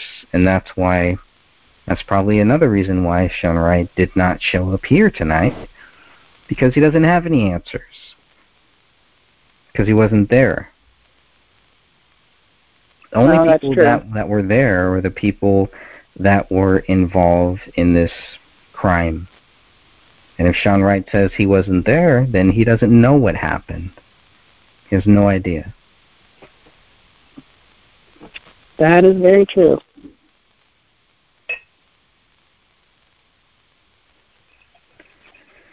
That just leaves so many open ends. I mean, I just don't understand how, and even Dan had brought up the point about the handwriting analysis was refused.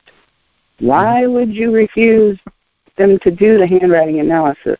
Because there are so many questions on the way David wrote, the way Camille wrote, but there's notes jotted down here and there that aren't the normal way that they wrote things, which leads me to believe that whoever else was there and involved in this had tried to write things down to make it look like David or Camille had written them, when clearly there are questions of, okay, well, he always writes this way, and she always wrote this way.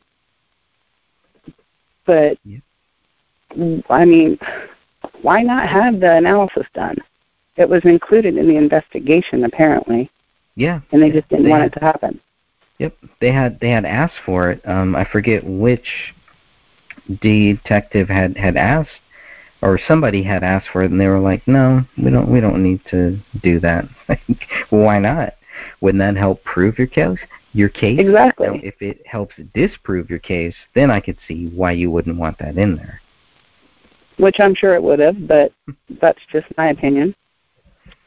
Yeah, it was like they wanted to just get this case over with and just move on.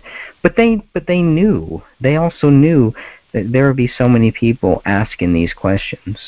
Now, I often wonder, was that part of this? If this is a psyop, then I wonder if that was also part of it, for them to go with that government theory, so that then they could say pretty much the same thing we're saying now. Well, if you can prove it, then do it. If you can't, then it's just theory. The same way that I don't think anybody can prove that this is a government hit, it's the same way, because people cannot prove that David Crowley is guilty. Now, we can say, this is my theory based on A, B, C, D. And when you look at those theories, I can see why some people would think that, at some level, somebody within the government or within the intelligence or somewhere in Black Ops or something like that, why they would have killed David Crowley.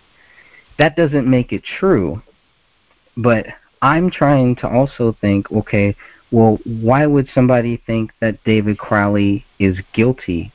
I can't find the evidence. I can't find anything, and I'm going to keep looking for it, but I don't think it's out there. I think also there's a lot of things being withheld. I think there are still many, many more pictures being withheld.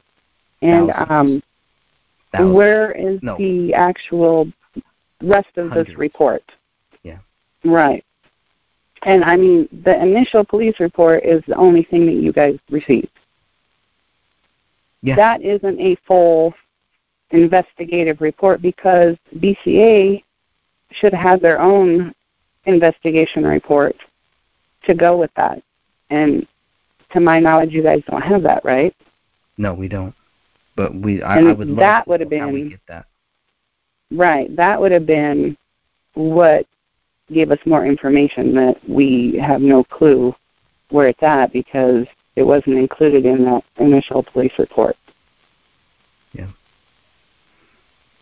There was no reason for that. There was a lot of... And I don't know, like I said, I'm going to talk to a few people and see maybe how to go about trying to get that stuff. But I'm going to assume that all those things are being withheld because, you know, that maybe the answers to the questions we're looking for are in there, but they don't want us to know because they wanted to go with the... this was the result of their investigation. This is how they're ruling it, and end of story. Yep.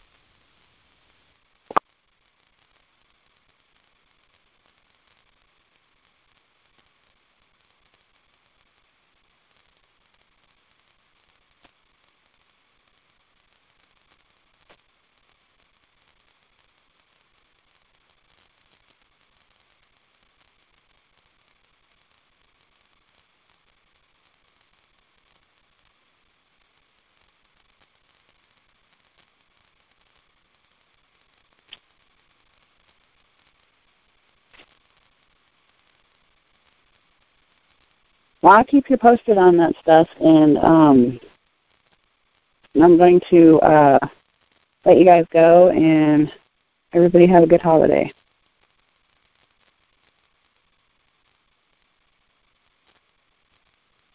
Hey, are you still there? Okay. Yeah, thank you so much. I really appreciate that. And yeah, no problem. I hope you have a very Merry Christmas, even though I guess we can't say Christmas nowadays. Yeah, right? You're not supposed to say Merry Christmas either. Why, I don't know. I just don't understand it. But anyways. But have a good night, and I will be talking to you again. Sounds good. Thank you. All right. Goodbye. Bye now. Well, we're still here. Almost 2 hours in. Still no Sean Wright. I know, I don't know if anybody else is going to be here, or I think Eric had another technical difficulty. We'll see if he can join us, come back in. Hello, Greg. Hey, Dan, how are you? Good, good. It just was, You've been listening for a while. I've been listening to the last few minutes here. I didn't have much time here, but I joined in late. I see Sean didn't make it. Have we heard about his girlfriend? Is he still dating Lee Ray Anderson? You know, I haven't heard anything about her. She hasn't posted, or I think she posted right before the documentary came out. But no, I haven't heard anything from her. And I would say compared to the things that Sean Wright said, she's been very, very nice. But of course, maybe not the best comparison. Yeah, I'm not sure. It just seems like she hasn't posted in a while, and was pretty frequent to put her information out there.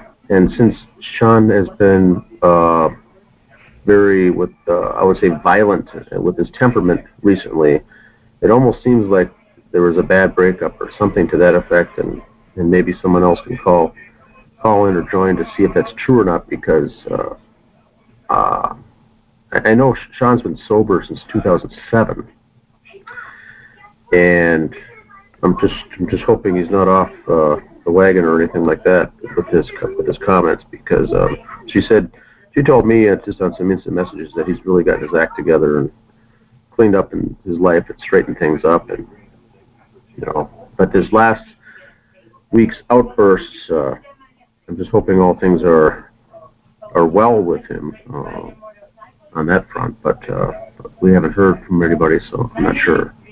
Yeah, I'm too. I mean, I just pray for him. That's all that I can do, and he can bash Jesus Christ and he can bash us, but he's still a person. He's still another human being. We don't wish any ill will towards him, even though he might wish some towards us. We're not trying to bring people down. We're actually trying to just kind of lift people up and just say, you know what, like, it's okay to agree to disagree, right? There's nothing wrong with that. Correct. I don't know. Yeah, this last week was very just strange. I would say it's very strange. The way that Sean Wright acted was very, very strange. And it didn't seem like, it was very inconsistent to some of the things he was saying. Yeah, I never found a consistency in that he was saying. It was always, just not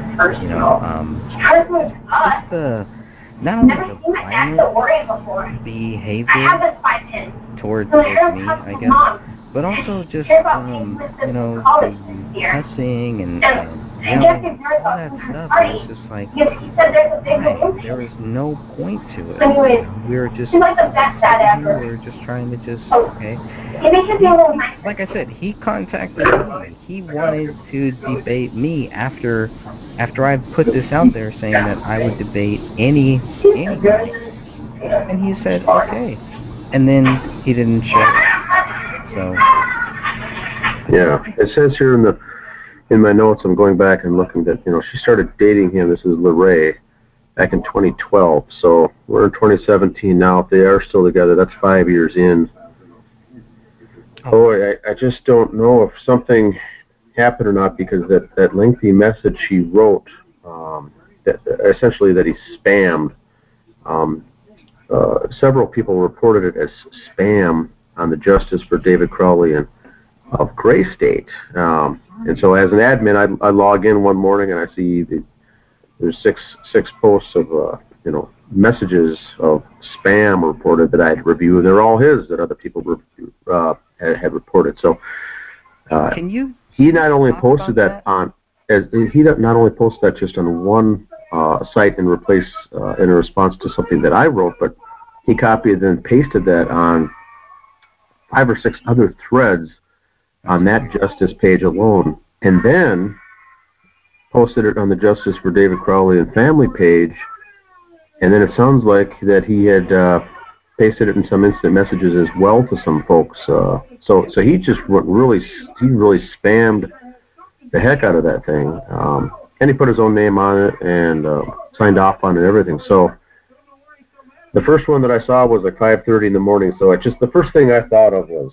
he was up late, and I hope he just didn't spam that out and then regret it the next morning if he wasn't aware of what he was doing. But it was very poorly done. But who knows? So I have Sean Wright blocked. So I didn't know about any of this. I didn't hear about any of this. So can you kind of tell us how this all happened, what Sean Wright said, and we can put those screenshots up there too, so people can see some of these ramblings that just do not make sense to me. It was very strange. Spoiler alert, it says. Let's see. His first post was directly to the admin on the page at Justice for David Crowley of Gray State. So I saw that first in my inbox as an instant message. That's how I first saw it.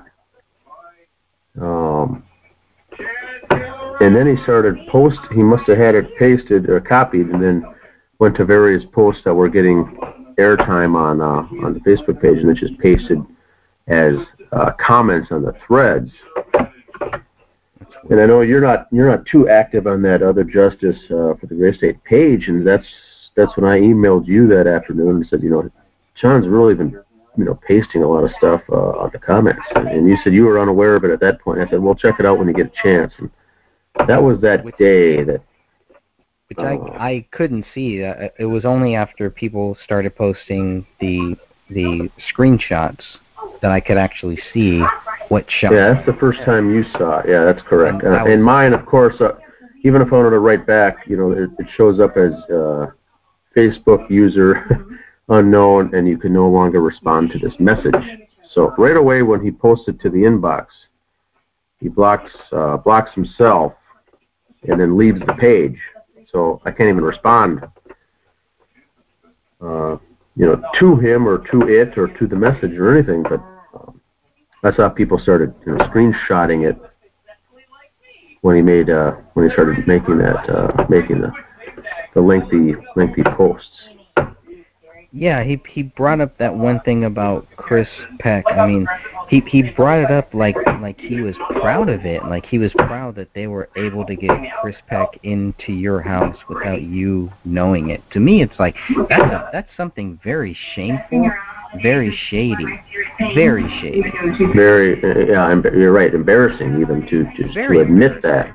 Very embarrassing, because how are you going to sit here and say that you're all about truth and you know the truth, and then you're doing these things that have nothing to do with truth?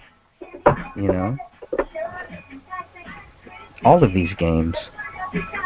So correct. I'm gonna try to find that thing now. And talking about my family and talking about that is one thing. Telling lies is a whole different thing. So yeah, that's not cool, man. That's not cool, because it's not about me, it's not about my family, and I can tell you everything that he said about my family is wrong. But he's free to keep saying it. The problem is the truth is not with him. The truth is not on his side. All of those things, all those sexual things, just stupid things that a normal human being should not say, it does make you kind of hope that Sean Wright is okay, that he's mentally okay, that he's not going through some relapse or something like that. He does mention in the note that he says, quote, just on the admission alone by Greg on December 13th, 2017, saying that he has not yet seen, quote, a gray state, unquote, is means for me not debating any of you. Yes, I swear, and yes, I may be hot-headed at times, because I'm Sean motherfucking Wright, and that is due to my passion and love of my friends and family. So he heard that you had said that you had not yet seen the movie, and basically he says, if that's the case, I'm not debating any of you. So he sounds like he's not interested in debating, but he did respond back and talk to you, call you or whatever. Did he call you or text you? Both. That he actually did want to debate. So that's where I'm confused. Yeah. First he sent me several texts, which I have posted on the Facebook group. There's probably more after that I need to post, but I did get to the point where I just had to block him. Had to block him from calling me, because you know, we're not in the 6th grade. You know what I mean? We're not kids who are just gonna yell and scream and all. I'm not gonna go there. I'm not gonna do that. So pictures I posted from Thanksgiving. Adorable. It just seemed like he was just, he was just trying to get me riled up so that I would. He was trying to, hoping that you would engage. I think is what he wanted. Yeah. Basically. He even goes after Mike Pachesney. Yeah, that was too. I thought that was a little strange. He said, quote, if Gray State happens or not, it will not be because 40 people on a Facebook page. You are all nothing. You cunts just don't get it. So I don't get that. Yeah, I don't even know if he gets that, really. 40 people on a page. There's 1,200 on the one page and 7,900 on the other. That's about 10,000 folks together. I think he's very active. I mean, Dan, you were so tolerant of people and really almost to a. How proud of you we all are. You're an inspiration. You know, you let people say whatever they wanted to say in the group. Very, very tolerant. She was 8, a little Girl Scout friend of I think up until one point where they're here to just speak hatred, start these problems. But they weren't there to really find out truth, and they weren't there to help us find truth. What do you think, huh? Correct. Yeah, I did draw a lot of backlash for being too nice in those early weeks. Yeah. A lot of it's in messages by saying, what are you doing? You've got obvious disinfo, misinfo, shills, trolls, everything trolling the page, and you're letting them all in. And I basically responded by saying that, well, let it go the first week or two, and then we'll go after these guys. And then it started. And then the bands started, I think, with Mr. Scott Wilson was the very first guy off the loop, right out of the gate. And then we ended up banning, I think, 25, 26 individuals over the course of the next week or two to just start cleaning house. But we left everyone in. It was wide open that first couple of weeks. And like I said, with you and I, this is not our first rodeo. Those following cases like this for the very first time are easily offended and highly offended at some of the stuff that goes on here when these people start coming out of the woodwork. But we've done this before. We've seen this before. We know the rules of engagement, and we figured this was coming down the pipe, and it did. And so we ended up cleaning it up later, but we let them have their fun at the beginning. Yeah, and then we got all those little, there were people that would just post some weird spam, just corner spam, to basically try to get the Facebook shut down. That's fun, and that's what they said. And all these instances like this where there's a crime committed or something and they want it shut down, the last thing that they're expecting is a group, a citizen group like this to come out and then keep pushing for the truth, going to keep pushing for honest answers, because they'll come out with such a force, and the newbies, for the newbies, they will cave, shut the page down after the threats come in, and after the instant messages come in, and the texts like I have received, and the typical person will shut it down and say, you know what, this just is not, this doesn't do it for me. This is not worth it. I got a life, I got an outside job and a family, I got to shut this thing down. And then that is the modus operandi. That's how they win. So by us digging our heels in and saying, no, we're not going to, that really throws it off on a tangent, because now what else do you have? And now you've got really nothing, and now you've basically pulled the you've turned it back around on them, and it's showing who's got the real control, and it really freaks people out who are control freaks, because they can't handle it, and that's when they become aggressive. Right. And so I think it worked in this instance, in this case, because we had a real-time, event going on in real time on Facebook, on social media, that we basically exposed.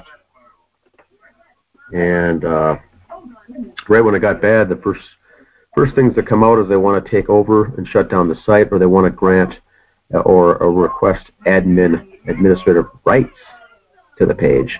And we saw that with Danny August Mason, Sean Wright himself, who was supposed to be on here tonight. Very first things that came out was those two requesting administrative rights to the page. They did it with the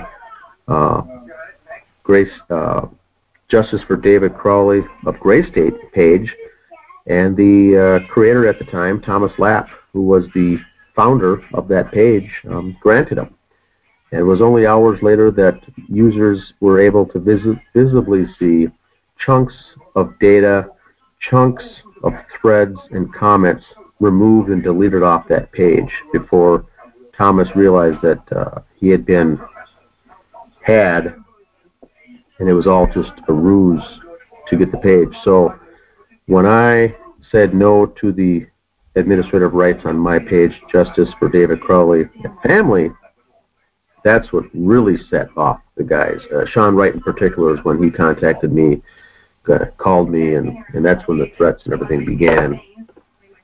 And they just assumed that I would cave. Give them the rights, problem solved. Shut it down, delete the page. But nope, and now here we are. The good thing with this, for those of us fighting for truth and justice, is we're coming up now on 3 years later, and we've got a thriving Facebook page or pages, Twitter handles, and a very active YouTube with this case.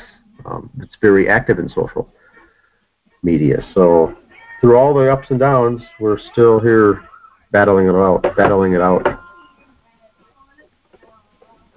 Yep. Yeah, well, I think the smartest thing that Sean Wright has ever done is to not show up here. So Sean Wright definitely loses. This debate is over. I'm declaring victory here.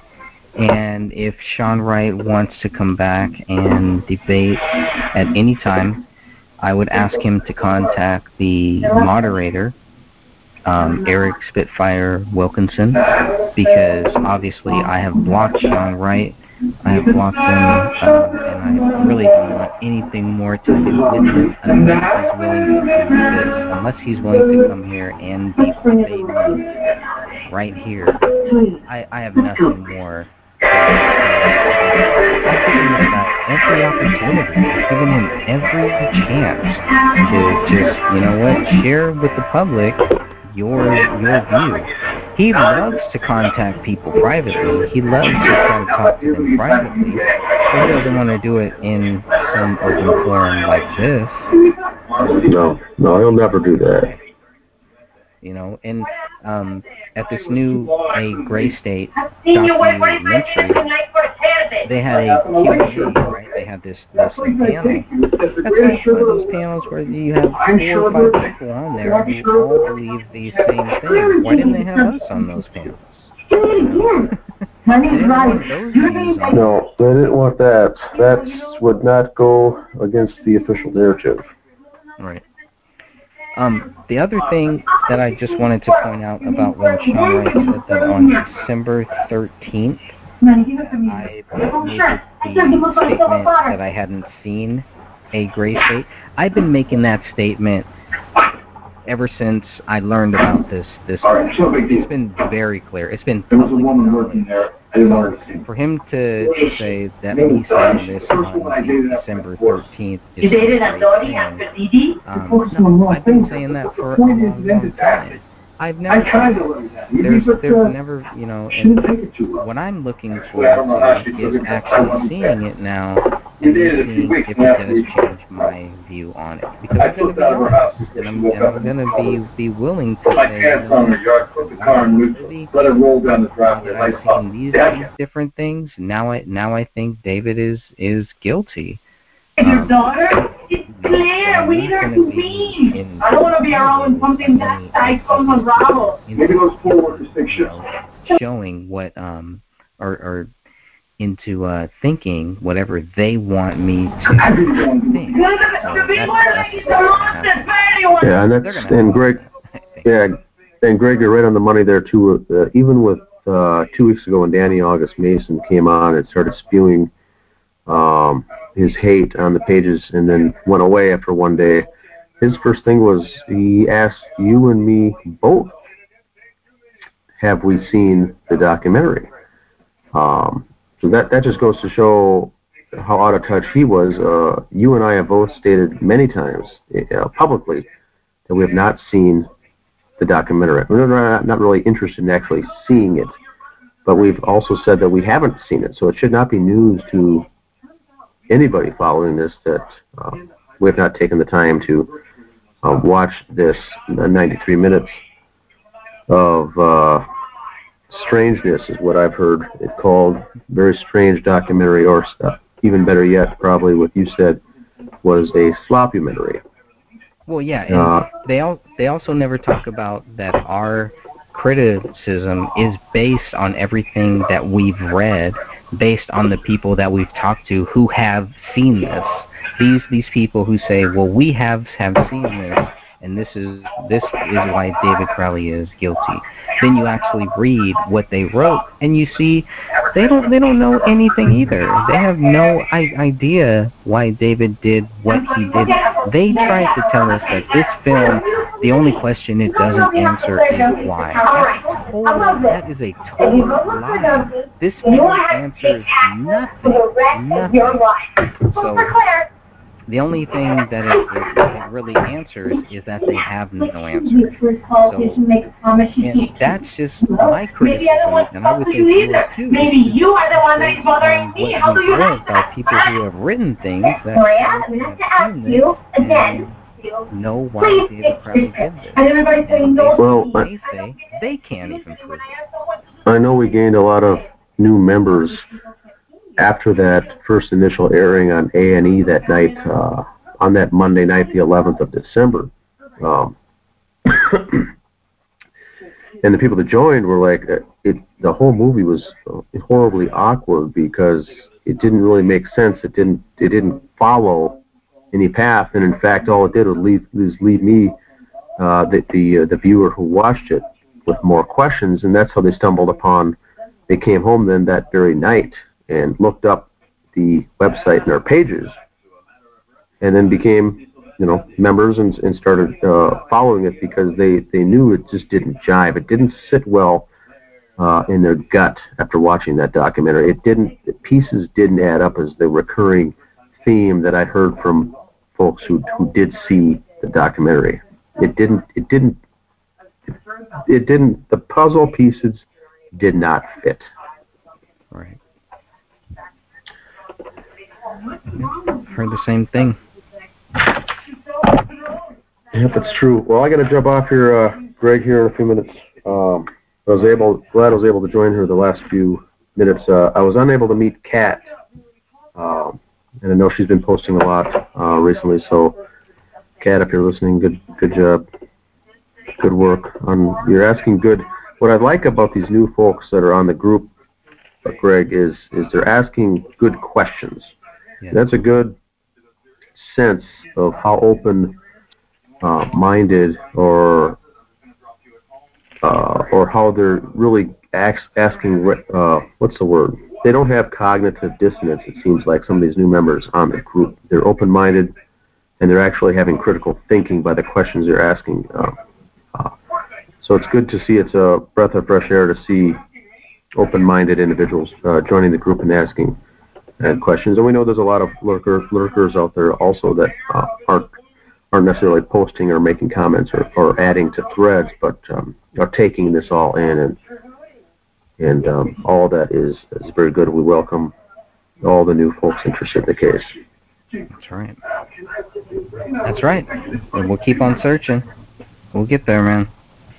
All right, Greg, I got to jump off. All right. Have a good weekend. Shut this down too. You have a good weekend too. Merry Christmas. Yes, Merry Christmas, Happy New Year. Merry Christmas, Happy New Year, and may Jesus Christ be with you all. Thank you all for joining us. Shutting this down now. Talk to you later, Dan. See ya. See you.